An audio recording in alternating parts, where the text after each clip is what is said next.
Hello everybody, welcome to my YouTube channel or TikTok channel.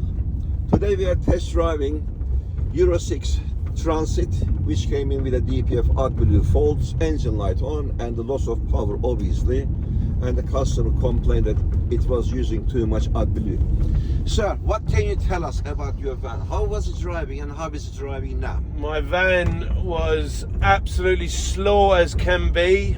It was very unresponsive and really lacking in power and using far too much of that expensive AdBlue stuff.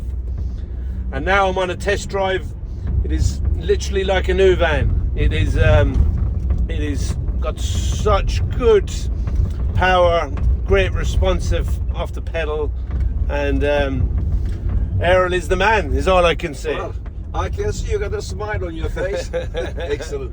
Right, another happy customer from Supreme DPF Cleaning. You can reach us on 07533 636 194 with your DPF, AdBlue, EGR, NOx, power loss, black or white smoke, high fuel consumption, or high AdBlue consumption. We are the people. And we are also content tuning ECU remapping center. You can reach us for any time. Thank you.